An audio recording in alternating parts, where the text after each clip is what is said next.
नमस्कार प्रेक्षकांनो, लग्नानंतर होईलच प्रेम मालिकेच्या पुढील भागामध्ये आपल्याला खूपच धमाकेदार ट्विस्ट पाहायला मिळणार आहे. काव्य पार्थ हे दोघेही एकमेकांसोबत आनंदात असतात.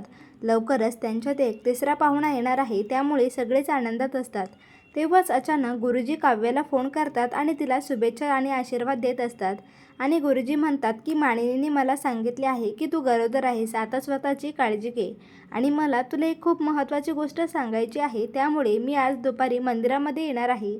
त्यामुळे तू तिथे ये, मी तुझी वाट बघतोय. हे खूप महत्त्वाचं आहे तुझ्यासाठी, तुझ्या होणाऱ्या बाळासाठी आणि तुझ्या संसारासाठी, असं म्हणतात आणि फोन ठेवतात. आता पुन्हा एकदा काव्याची धडधड वाढलेली असते. तिला समजत नसतं गुरुजी आता कसला वेगळा संकेत देत असतील, असा विचार आता काव्य करत असते. आता ती कसलाही उशीर न करता लगेचच गुरुजींना भेटण्यासाठी जाते आणि म्हणते, गुरुजी तुम्ही मला बोलवलं होतं आणि म्हणत होता खूप महत्त्वाचं आहे.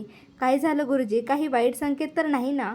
तेव्हा गुरुजी म्हणतात, काही वाईट होऊ नये म्हणूनच मी तुला आधी सावध करण्यासाठी इथे आलोय, असं समज. आणि मी जे काही सांगतोय त्याचा तू विचार कर आणि प्रत्येक गोष्ट विचार करूनच कर.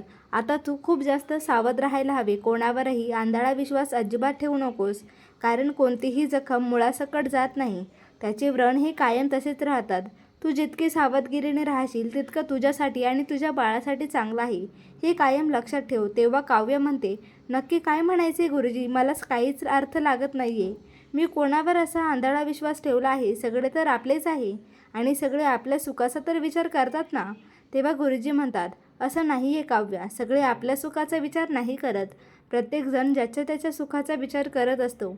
त्यामुळे तू तुझ्या सुखाचा विचार कर आणि काहीही झालं तरी कोणावरही आंधळा विश्वास ठेवू नकोस, मग ते घरातले असो किंवा बाहेरचे.